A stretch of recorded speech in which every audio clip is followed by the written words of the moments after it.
Berfirmanlah Tuhan kepada Musa dan Harun di tanah Mesir. Bulan inilah akan menjadi permulaan segala bulan bagimu. Itu akan menjadi bulan pertama bagimu tiap-tiap tahun. Katakanlah kepada segenap jemaah Israel, pada tanggal 10 bulan ini, diambillah oleh masing-masing seekor anak domba, menurut kaum keluarga, seekor anak domba untuk tiap-tiap rumah tangga. Tetapi jika rumah tangga itu terlalu kecil jumlahnya untuk mengambil seekor anak domba, maka ia bersama-sama dengan tetangganya yang terdekat ke rumahnya haruslah mengambil seekor menurut jumlah jiwa. Tentang anak domba itu, kamu buatlah perkiraan menurut keperluan tiap-tiap orang. Anak domba itu harus jantan, tidak bercela, berumur setahun. Kamu boleh ambil domba atau kambing. Kamu harus mengurungnya sampai hari yang ke-14 bulan ini. Lalu seluruh jemaah Israel yang berkumpul harus menyembelihnya pada waktu senja. Kemudian dari darahnya haruslah diambil sedikit dan dibubuhkan pada kedua tiang pintu dan pada ambang atas, pada rumah-rumah di mana orang memakannya. Dagingnya harus dimakan mereka pada malam itu juga. Yang dipanggang mereka harus makan dengan roti yang tidak beragi beserta sayur pahit. Janganlah kamu memakannya mentah atau direbus dalam air. Hanya dipanggang di api, lengkap dengan kepalanya dan betisnya dan isi perutnya. Janganlah kamu tinggalkan apa-apa dari daging itu sampai pagi. Apa yang tinggal sampai pagi kamu bakarlah habis dengan api. Dan beginilah kamu memakannya. Pinggangmu berikat, kasut pada kakimu, dan tongkat di tanganmu. Buru-burulah kamu memakannya. Itulah Paskah bagi Tuhan. Sebab pada malam ini aku akan menjalani tanah Mesir, dan semua anak sulung dari anak manusia sampai anak binatang akan kubunuh.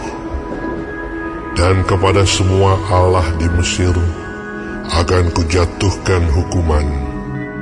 Akulah Tuhan. Dan darah itu menjadi tanda bagimu pada rumah-rumah di mana kamu tinggal.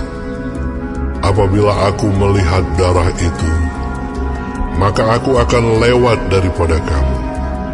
Jadi tidak akan ada tulah kemusnahan di tengah-tengah kamu apabila aku menghukum tanah Mesir. Hari ini akan menjadi hari peringatan bagimu. Kamu harus merayakannya sebagai hari raya bagi Tuhan turun-temurun. Kamu harus merayakannya sebagai ketetapan untuk selamanya. Kamu makanlah roti yang tidak beragi 7 hari lamanya. Pada hari pertama pun kamu buanglah segala ragi dari rumahmu.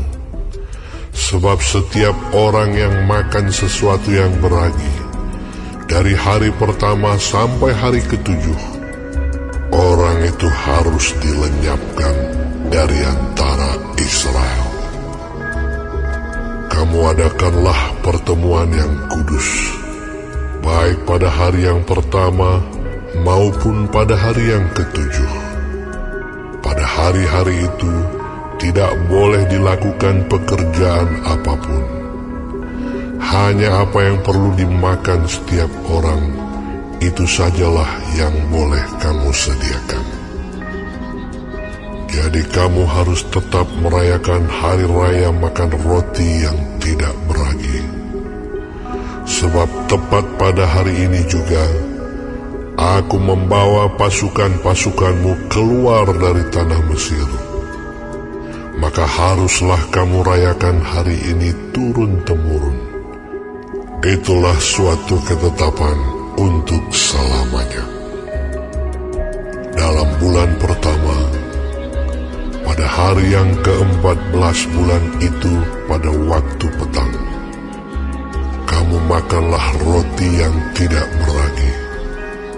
Sampai kepada hari yang ke-21 bulan itu, pada waktu petang. 7 hari lamanya tidak boleh ada ragi dalam rumahmu. Sebab setiap orang yang makan sesuatu yang beragi, orang itu harus dilenyapkan dari antara jemaah Israel.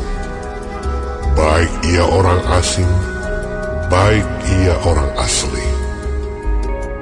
Sesuatu apapun yang beragi tidak boleh kamu makan. Kamu makanlah roti yang tidak beragi di segala tempat kediamanmu. Lalu Musa memanggil semua tua-tua Israel serta berkata kepada mereka, "Pergilah, ambillah kambing domba untuk kaummu dan sembelilah anak domba Paskah. Kemudian kamu harus mengambil seikat hisop dan mencelupkannya dalam darah yang ada dalam sebuah pasu. Dan darah itu kamu harus sapukan pada ambang atas dan pada kedua tiang pintu. Seorang pun dari kamu tidak boleh keluar pintu rumahnya sampai pagi. Dan Tuhan akan menjalani Mesir untuk menulahinya.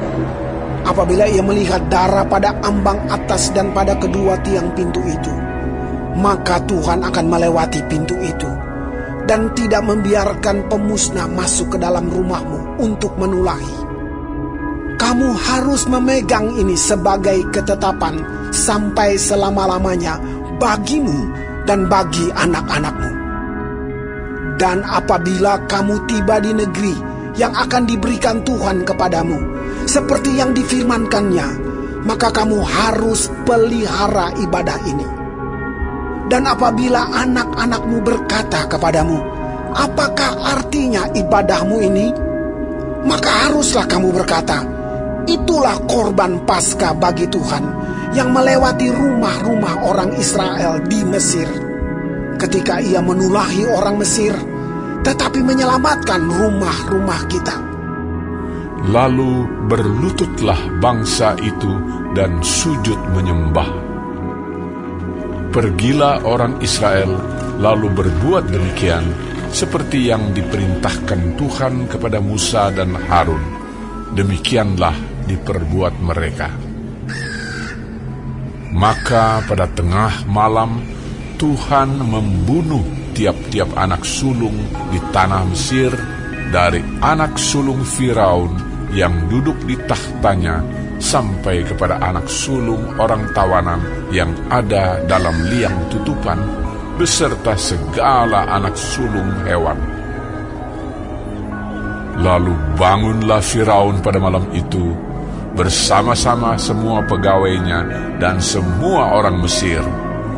Dan kedengaranlah seruan yang hebat di Mesir, sebab tidak ada rumah yang tidak kematian. Lalu pada malam itu dipanggilnyalah Musa dan Harun, katanya, "Bangunlah, keluarlah dari tengah-tengah bangsaku, baik kamu maupun orang Israel. Pergilah, beribadahlah kepada Tuhan seperti katamu itu. Bawalah juga kambing dombamu dan lembu sapimu seperti katamu itu. Tetapi pergilah dan mohonkanlah juga berkat bagiku." Orang Mesir juga mendesak dengan keras kepada bangsa itu, menyuruh bangsa itu pergi dengan segera dari negeri itu, sebab kata mereka, nanti kami mati semuanya. Lalu bangsa itu mengangkat adonannya sebelum diragi, dengan tempat adonan mereka terbungkus dalam kainnya di atas bahunya. Orang Israel melakukan juga seperti kata Musa. Mereka meminta dari orang Mesir barang-barang emas dan perak serta kain-kain. Dan Tuhan membuat orang Mesir bermurah hati terhadap bangsa itu sehingga memenuhi permintaan mereka. Demikianlah mereka merampasi orang Mesir itu. Kemudian berangkatlah orang Israel dari Ramses ke Sukot. Kira-kira 600.000 orang laki-laki berjalan kaki, tidak termasuk anak-anak. Juga banyak orang dari berbagai-bagai bangsa turut dengan mereka. Lagi sangat banyak ternak kambing domba dan lembu sapi. Adonan yang dibawa mereka dari Mesir dibakarlah menjadi roti bundar yang tidak beragi. Sebab adonan itu tidak diragi karena mereka diusir dari Mesir dan tidak dapat berlambat-lambat. Dan mereka tidak pula menyediakan bekal baginya. Lamanya orang Israel diam di Mesir adalah 430 tahun. Sesudah lewat 430 tahun, tepat pada hari itu juga, keluarlah segala pasukan Tuhan dari tanah Mesir. Malam itulah malam berjaga-jaga bagi Tuhan untuk membawa mereka keluar dari tanah Mesir. Dan itulah juga malam berjaga-jaga bagi semua orang Israel turun-temurun untuk kemuliaan Tuhan. Berfirmanlah Tuhan kepada Musa dan Harun. Inilah ketetapan mengenai Paskah. Tidak seorang pun dari bangsa asing boleh memakannya. Seorang budak belian barulah boleh memakannya setelah engkau menyunat dia. Orang pendatang dan orang upahan tidak boleh memakannya. Paskah itu harus dimakan dalam satu rumah juga. Tidak boleh kau bawa sedikit pun dari daging itu keluar rumah. Satu tulang pun tidak boleh kamu patahkan. Segenap jemaah Israel haruslah merayakannya. Tetapi apabila seorang asing telah menetap padamu dan mau merayakan Paskah bagi Tuhan, maka setiap laki-laki yang bersama-sama dengan dia wajiblah disunat. Barulah ia boleh mendekat untuk merayakannya. Ia akan dianggap sebagai orang asli, tetapi tidak seorang pun yang tidak bersunat boleh memakannya. Satu hukum saja akan berlaku untuk orang asli dan untuk orang asing yang menetap di tengah-tengah kamu. Seluruh orang Israel berbuat demikian, seperti yang diperintahkan Tuhan kepada Musa dan Harun. Demikianlah diperbuat mereka. Dan tepat pada hari itu juga, Tuhan membawa orang Israel keluar dari tanah Mesir menurut pasukan mereka.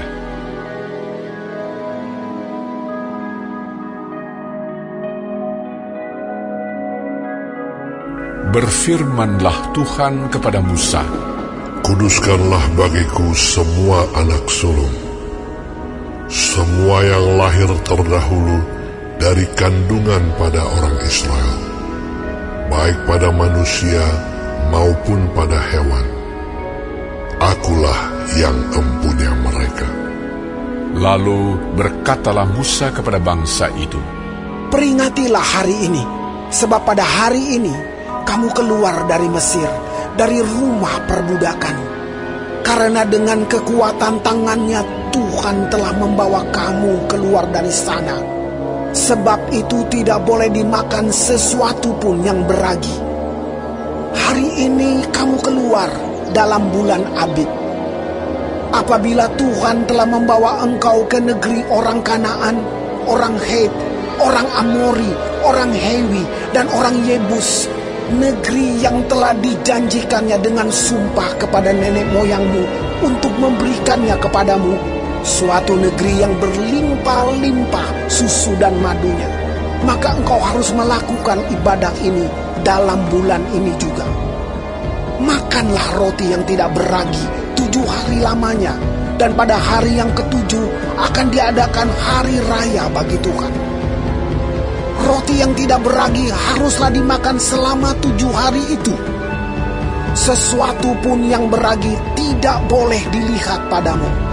Bahkan ragi tidak boleh dilihat padamu di seluruh daerahmu. Pada hari itu harus kau beritahukan kepada anakmu laki-laki. Ibadah ini adalah karena mengingat apa yang dibuat Tuhan kepadaku pada waktu aku keluar dari Mesir. Hal itu bagimu harus menjadi tanda pada tanganmu dan menjadi peringatan di dahimu, supaya hukum Tuhan ada di bibirmu. Sebab dengan tangan yang kuat Tuhan telah membawa engkau keluar dari Mesir. Haruslah kau pegang ketetapan ini pada waktunya yang sudah ditentukan, dari tahun ke tahun. Apabila engkau telah dibawa Tuhan ke negeri orang Kanaan, seperti yang telah dijanjikannya dengan sumpah kepadamu dan kepada nenek moyangmu, dan negeri itu telah diberikannya kepadamu, maka haruslah kau persembahkan bagi Tuhan segala yang lahir terdahulu dari kandungan. Juga setiap kali ada hewan yang kau punyai beranak pertama kali, anak jantan yang sulung adalah bagi Tuhan. Tetapi setiap anak keledai yang lahir terdahulu kau tebuslah dengan seekor domba. Atau jika engkau tidak menebusnya, engkau harus mematahkan batang lehernya. Tetapi mengenai manusia, setiap anak sulung di antara anak-anakmu lelaki haruslah kau tebus. Dan apabila anakmu akan bertanya kepadamu di kemudian hari, apakah artinya itu? Maka haruslah engkau berkata kepadanya, dengan kekuatan tangannya Tuhan telah membawa kita keluar dari Mesir, dari rumah perbudakan. Sebab ketika Firaun dengan tegar menolak untuk membiarkan kita pergi, maka Tuhan membunuh semua anak sulung di tanah Mesir, dari anak sulung manusia sampai anak sulung hewan. Itulah sebabnya maka aku biasa mempersembahkan kepada Tuhan segala binatang jantan yang lahir terdahulu dari kandungan. Sedang semua anak sulung di antara anak-anakku lelaki ku tebus. Hal itu harus menjadi tanda pada tanganmu dan menjadi lambang di dahimu, sebab dengan kekuatan tangannya Tuhan membawa kita keluar dari Mesir. Setelah Firaun membiarkan bangsa itu pergi, Allah tidak menuntun mereka melalui jalan ke negeri orang Filistin, walaupun jalan ini yang paling dekat, sebab firman Allah, Jangan-jangan bangsa itu menyesal apabila mereka menghadapi peperangan, sehingga mereka kembali ke Mesir. Tetapi Allah menuntun bangsa itu berputar melalui jalan di padang gurun menuju ke Laut Teberau. Dengan siap sedia berperang, berjalanlah orang Israel dari tanah Mesir. Musa membawa tulang-tulang Yusuf, sebab tadinya Yusuf telah menyuruh anak-anak Israel bersumpah dengan sungguh-sungguh. Allah tentu akan mengindahkan kamu, maka kamu harus membawa tulang-tulangku dari sini. Demikianlah mereka berangkat dari Sukot dan berkemah di Etam, di tepi padang gurun. Tuhan berjalan di depan mereka pada siang hari dalam tiang awan untuk menuntun mereka di jalan, dan pada waktu malam dalam tiang api untuk menerangi mereka, sehingga mereka dapat berjalan siang dan malam. Dengan tidak beralih, tiang awan itu tetap ada pada siang hari dan tiang api pada waktu malam di depan bangsa itu.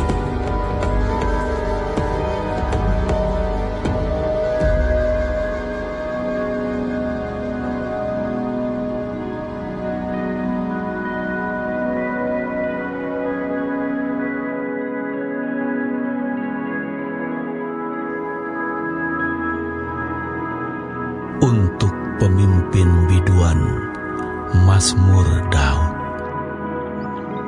Tuhan, karena kuasa-Mu-lah Raja bersukacita.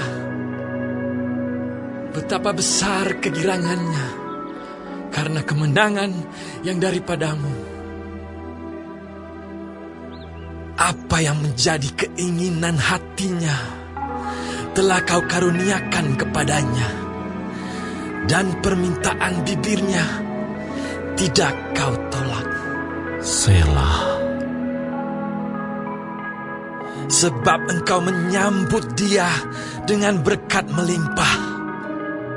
Engkau menaruh mahkota dari emas tua di atas kepalanya. Hidup dimintanya daripada-Mu. Engkau memberikannya kepadanya, dan umur panjang untuk seterusnya dan selama-lamanya. Besar kemuliaannya karena kemenangan yang daripada-Mu. Keagungan dan semarak telah Kau karuniakan kepadanya. Ya, Engkau membuat dia menjadi berkat untuk seterusnya. Engkau memenuhi dia dengan sukacita di hadapan-Mu. Sebab Raja percaya kepada Tuhan, dan karena kasih setia yang maha tinggi, ia tidak goyang. Tangan-Mu akan menjangkau semua musuh-Mu. Tangan kanan-Mu akan menjangkau orang-orang yang membenci Engkau. Engkau akan membuat mereka seperti perapian yang menyala-nyala pada waktu Engkau menampakkan diri, ya Tuhan. Murka Tuhan akan menelan mereka, dan api akan memakan mereka. Keturunan mereka akan Kau binasakan dari muka bumi, dan anak cucu mereka dari antara anak-anak manusia. Apabila mereka hendak mendatangkan malapetaka atas-Mu, merancangkan tipu muslihat, mereka tidak berdaya. Ya, Engkau akan membuat mereka melarikan diri. Dengan tali busur-Mu, Engkau membidik muka mereka. Bangkitlah ya Tuhan, di dalam kuasa-Mu. Kami mau menyanyikan dan memazmurkan keperkasaan-Mu.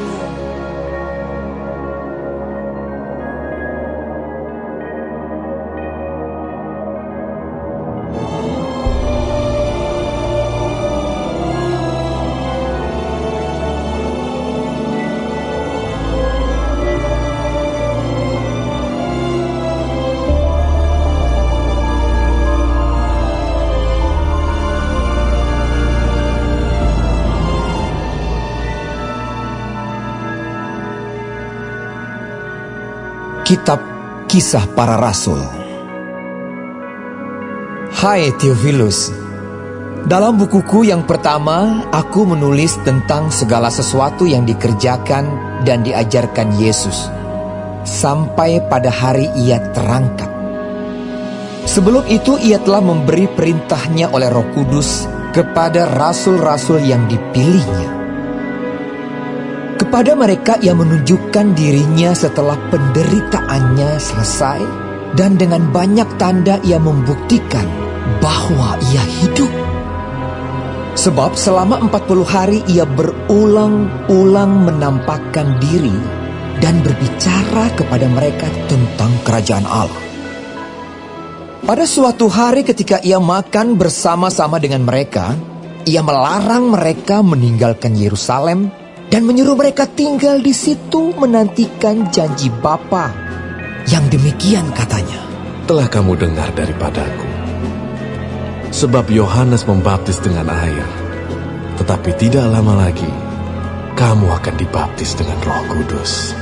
Maka bertanyalah mereka yang berkumpul di situ, Tuhan, maukah Engkau pada masa ini memulihkan kerajaan bagi Israel?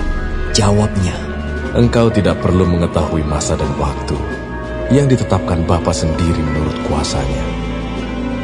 Tetapi kamu akan menerima kuasa kalau Roh Kudus turun ke atas kamu, dan kamu akan menjadi saksiku di Yerusalem dan di seluruh Yudea dan Samaria dan sampai ke ujung bumi. sesudah ia mengatakan demikian, terangkatlah ia disaksikan oleh mereka, dan awan menutupnya dari pandangan mereka. Ketika mereka sedang menatap ke langit, waktu ia naik itu, tiba-tiba berdirilah 2 orang yang berpakaian putih dekat mereka dan berkata kepada mereka, Hai orang-orang Galilea, mengapakah kamu berdiri melihat ke langit? Yesus ini yang terangkat ke sorga meninggalkan kamu akan datang kembali dengan cara yang sama seperti kamu melihat dia naik ke sorga. Maka kembalilah rasul-rasul itu ke Yerusalem dari bukit yang disebut Bukit Zaitun, yang hanya seperjalanan sabat jauhnya dari Yerusalem. Setelah mereka tiba di kota, naiklah mereka ke ruang atas, tempat mereka menumpang. Mereka itu ialah Petrus dan Yohanes, Yakobus dan Andreas, Filipus dan Thomas, Bartolomeus dan Matius, Yakobus bin Alfeus, dan Simon orang Zelot, dan Yudas bin Yakobus. Mereka semua bertekun dengan sehati dalam doa bersama-sama dengan beberapa perempuan serta Maria, ibu Yesus, dan dengan saudara-saudara Yesus. Pada hari-hari itu berdirilah Petrus di tengah-tengah saudara-saudara yang sedang berkumpul itu. Kira-kira 120 orang banyaknya, lalu berkata, Hai saudara-saudara, haruslah genap nas kitab suci yang disampaikan Roh Kudus dengan perantaraan Daud tentang Yudas, pemimpin orang-orang yang menangkap Yesus itu. Dahulu ia termasuk bilangan kami dan mengambil bagian di dalam pelayanan ini. Yudas ini telah membeli sebidang tanah dengan upah kejahatannya. Lalu ia jatuh tertelungkup dan perutnya terbelah sehingga semua isi perutnya tertumpah keluar. Hal itu diketahui oleh semua penduduk Yerusalem, sehingga tanah itu mereka sebut dalam bahasa mereka sendiri Hakaldama, artinya tanah darah. Sebab ada tertulis dalam kitab Mazmur, biarlah perkemahannya menjadi sunyi, dan biarlah tidak ada penghuni di dalamnya, dan biarlah jabatannya diambil orang lain. Jadi harus ditambahkan kepada kami seorang dari mereka yang senantiasa datang berkumpul dengan kami selama Tuhan Yesus bersama-sama dengan kami, yaitu mulai dari baptisan Yohanes sampai hari Yesus terangkat ke sorga, meninggalkan kami untuk menjadi saksi dengan kami tentang kebangkitannya. Lalu mereka mengusulkan 2 orang, Yusuf yang disebut Barsabas, dan yang juga bernama Justus dan Matias. Mereka semua berdoa dan berkata, Ya Tuhan, Engkaulah yang mengenal hati semua orang. Tunjukkanlah kiranya siapa yang Engkau pilih dari kedua orang ini untuk menerima jabatan pelayanan, yaitu kerasulan yang ditinggalkan Yudas, yang telah jatuh ke tempat yang wajar baginya. Lalu mereka membuang undi bagi kedua orang itu, dan yang kena undi adalah Matias. Dengan demikian, ia ditambahkan kepada bilangan ke-11 rasul itu.